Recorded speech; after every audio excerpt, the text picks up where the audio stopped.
All right, how we doing today? I want to talk about a topic that I used to think was kind of useless, and now I've really started to believe in it and its power. And really, what I want to touch on today is how to use affirmations effectively. And so I'm curious, and I'd like to hear from you at some point when you hear the term affirmation. Like maybe you think it's this lighthearted, kind of like new age idea, but in actual fact, and here's what I want to convince you of, what I share tonight, they're actually a really effective tool for creating change. And so, more than that, so I want to convince you, one, that they're an effective tool for creating change, and show you how this can realistically look. And then I want you to be able to know exactly um, how you can make this work for you. So I want to turn it into something practical. So I'm curious, have you ever tried affirmations before? And like, if so, how did it work for you? Kind of what was your experience like? And like for me, the first time that someone suggested affirmations to me, I'm pretty sure my eyes just about rolled out of my head. That's how hard I rolled them. And I had these preconceived ideas around affirmations. They're just some kind of like made up idea that they had no power. Really, like they were just a waste of time, and that nobody actually took them seriously, or no one serious would take them seriously. But interestingly, there was this point in time, a few years back, when I was really struggling with my negative self-talk. So, pardon me, my internal dialogue. And so what's really interesting is my coach pointed at the time, he pointed something out to me, and he pointed out how my negative self-talk was affecting my health. So every time that I repeated a negative thought about myself, I was actually affirming that belief to be true.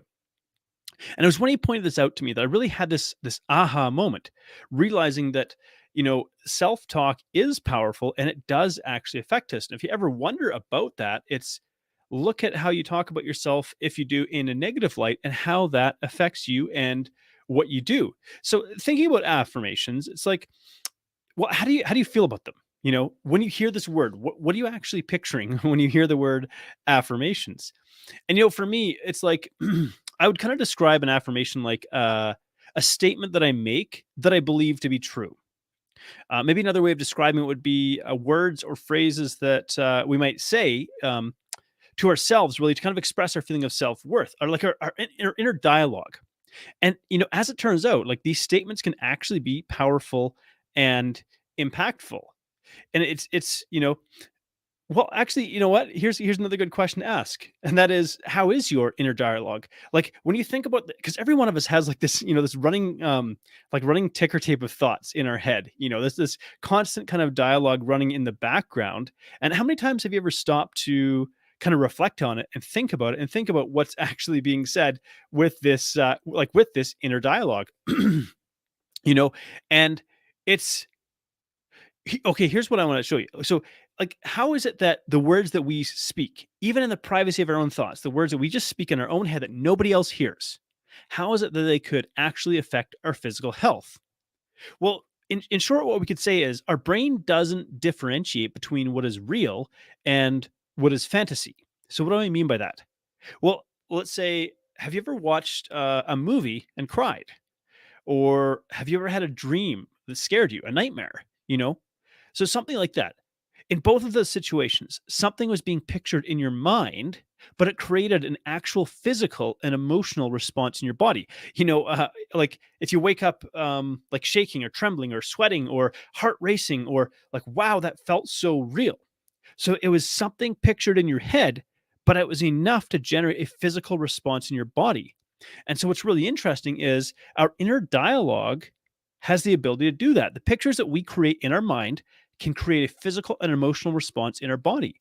So more than that, our inner dialogue is a reflection of the beliefs that we hold about ourselves. And so the thing of beliefs is, whether or not they're true, we could probably define a belief in a nutshell too, and just say a belief is a thought that we hold to be true.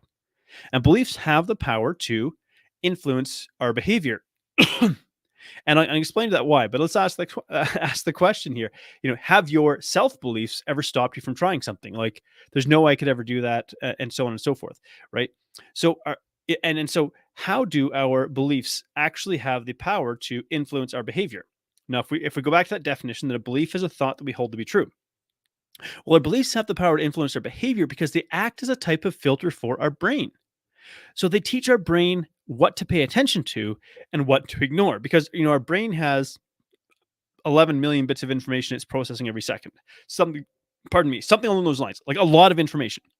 And so how do we get through all of that?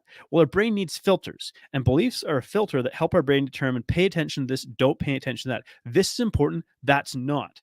So maybe we could picture another scenario here. Imagine that you wrote a test and you get 99 out of 100 correct. For most people, they're not going to think about the 99. They're going to think about the one mistake they made. That's where their brain's going to go. And that's because for a very long time, and for most people, our brain has been taught to filter out the good and highlight the mistakes.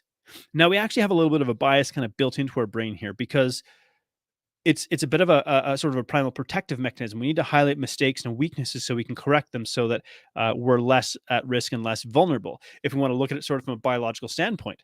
But so this gets reinforced, though, the more times this happens. So when we think about something like an affirmation, it's like, what are we actually trying to do here? We're trying to correct a, maybe we could even say, a distorted belief that we hold about ourselves. And very often it's a distorted negative belief that we have about ourselves. And affirmations actually have the power to rewire our brain, like tapping into the brain's like really cool ability called neuroplasticity, the brain's ability to rewire itself. So with something like an affirmation, we're actually rewriting the beliefs that we hold in our brain. Now, obviously, it's called an affirmation, and it's something that's said more than once because it takes more than once to actually rewire our brain. But when you think about it, we're actually rewriting beliefs in our brain. And remember, those beliefs have the ability to influence our actions and our decisions. And so we could think about, okay, now let's think about this in a practical sense. So how can we create effective affirmations? So hopefully, just with what I've shared here, I've convinced you at least, or at least have you thinking about the possibility that maybe affirmations, there might be something to this. And so I'll lay out kind of a 4-step process here. But the next question I kind of have is, like, have you ever thought that affirmations will never work? You know, they're just a waste of time. And because really, let's say the first step here is actually to uncover what are your limiting beliefs around something like an affirmation. Because before we can start thinking about a positive affirmation, we actually need to figure out what are the thoughts and beliefs we currently hold about this. Because remember, if beliefs influence our behavior, a belief that this will never work will undermine any effort that we make because there's always going to be this nagging thought that this will never work. You know, if our brain is convinced that something will never work for us, we won't put in a genuine effort. We're not going to waste energy on something that we believe will never work.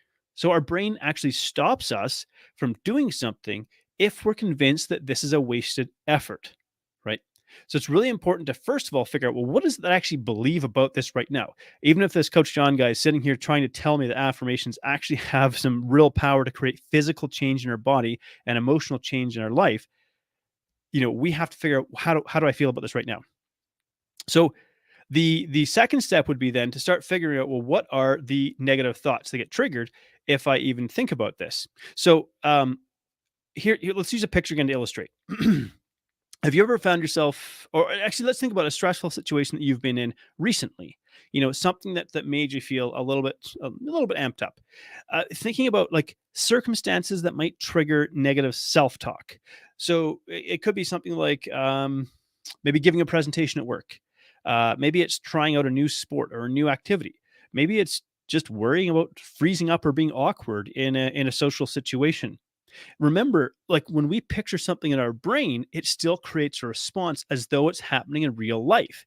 That's the fascinating thing. So if you think about a stressful situation that you were in recently and kind of the response it created in your body, you might actually find that if you start thinking about that situation right now, you start to get a stress response. If you put yourself in your mind back into that situation, you start to get a stress response. It's really, really interesting. Now, if you can take yourself there in your mind, you might actually also experience some of the feelings and the emotions and some of the beliefs that you hold about this might start to come out. And what you want to do here is you want to identify and write down the negative thoughts that come into your mind. Things like, this will never work because, or I know I'll screw this up because. And here's what we're looking for. Whatever comes after the word because is really shining a light on what your limiting beliefs might be. And this is the stuff that you want to write down, you know? And it's really interesting even thinking about this. Here's a process for figuring out and getting on paper, what are the negative and limiting beliefs that I have? Because many times we don't even pay that much attention to it. So the next thing to think about here is do you ever struggle with receiving compliments? How do you feel when someone says something nice about you?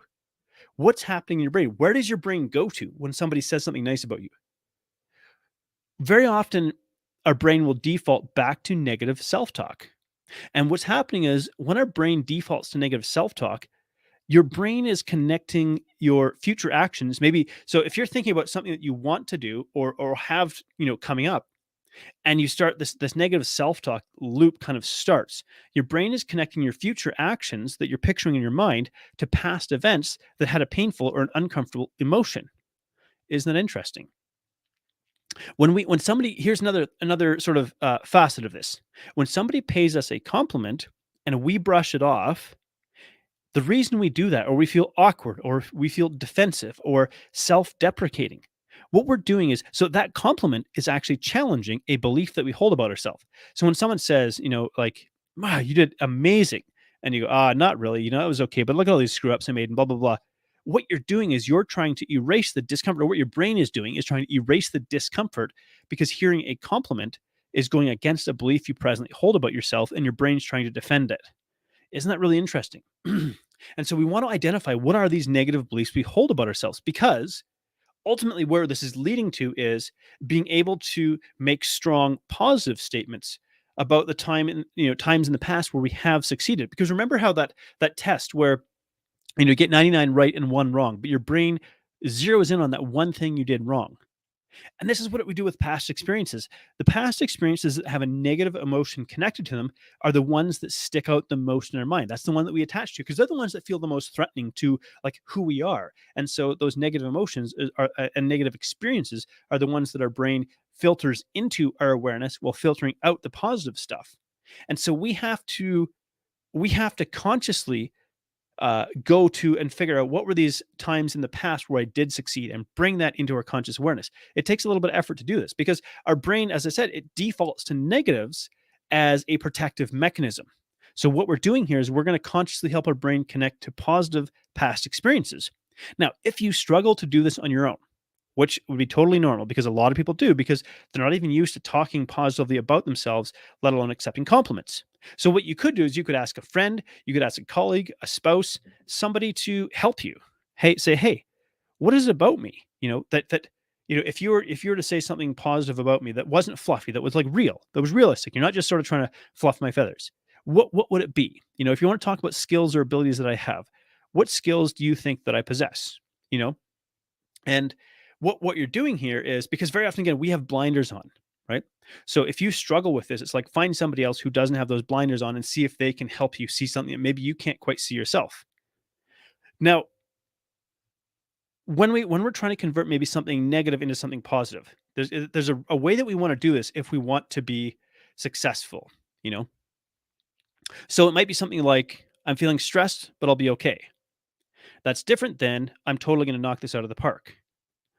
Maybe you'll say like when this is over, I'll feel incredibly proud of what I accomplished. So what this is leading into is kind of the last point that I want to make today about affirmations and what's really really important here. You need to keep your affirmations grounded and realistic, right? So affirmations are not magic.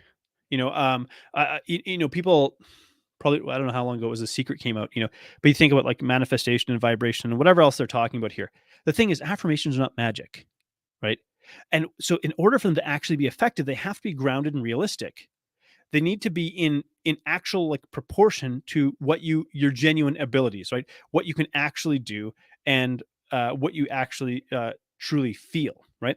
Because if they're too ambitious, it'll actually backfire and start to make you feel anxious and worried and more stressed.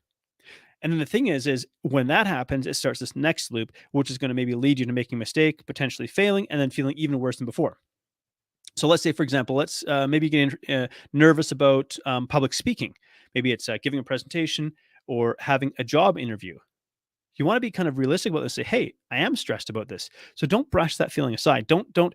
But what we're doing is we're not treating it like it's a bad thing. Like, hey, I feel stressed, but I'm still going to knock this out of the park, even though I feel stressed, right? And so affirmations, what they're doing here is helping you to know that, hey, even though you have these feelings that are uncomfortable, affirmations are not about erasing uncomfortable emotions. They're not about making them going away. They're about recognizing that even though these are present, even though I have these feelings, that's not going to stop me from using my abilities, right? And so keeping them grounded and realistic is really important. And I'll just give you one final example here. No amount of affirmation or positive self talk will turn me into a professional basketball player. I played basketball in high school. I probably could have made it to a college or university team, but I had other priorities. Now, I could, at 40 years old, try to, you know, have all this self talk but no amount of it is going to turn me into a professional basketball player. And that's what I mean when it comes to keeping them grounded and realistic. If you're actually, if you know, if it's something that you know is never like it's just a physical impossibility, there's no point in doing that, right? And so, where I see most people have difficulty with this idea of positive affirmations is when we try to make a positive self statement about something that we don't believe is true, we know is untrue, because what happens is the brain will actually resist these big leaps in thought.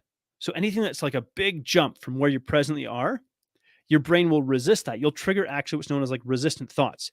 So let's say, for example, you're feeling anxious and stressed, or maybe even a situation where you feel scared, and you try to say to yourself, "Well, I'm not scared."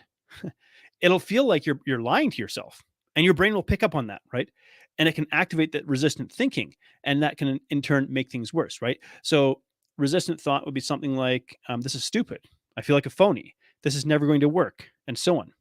And so what we're trying to do here is we want them to be grounded in what we're really truly capable of. So we want to be aware of what our full potential is and ground them in that. But we want to be able to highlight the best of who we are and our most positive traits. So affirmations that support you in this way are going to go a long way to helping you succeed. And so just to tie everything together from what I've shared here, number one is really to uncover the limiting beliefs that you have about affirmations. How do you feel about them? What comes to your mind when you think about them, and if you think they're going to work or not. Number two is to know what your negative thoughts are. So in your mind, you take yourself into a situation that makes you feel stressed and will trigger some of these negative thoughts, so you can identify what they are. From there, you can use that to turn those negative thoughts into positive. You can reframe them as something positive. And what you're doing here is you are anchoring them in a positive past experience. Because I don't think anybody in this world has had only exclusively 100% negative experiences in their life.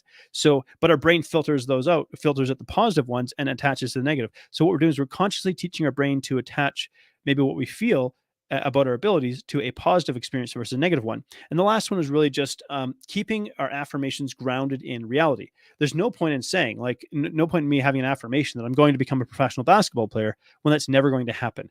It needs to be grounded in reality. And so if you go about it in this way, what you actually are going to be able to do is reverse some of this negative self-talk. You're going to reshape new beliefs about yourself that are realistic, that are true, but that are pushing you to like your highest potential. And that's what's actually kind of exciting about this is we go from maybe this sort of fluffy, airy concept that is probably a waste of time to this is something that's practical and grounded and realistic. And there is real brain science to support that this is going to work and positively rewire your brain. And so, really, what I hope that you'll take away from this is that you can see that when done right, affirmations can be a genuinely powerful driver of positive change. So, hopefully, you found that helpful. And if you did, leave a comment, let me know. And it's been great having you with me. Thanks for joining me tonight. Do have a great night.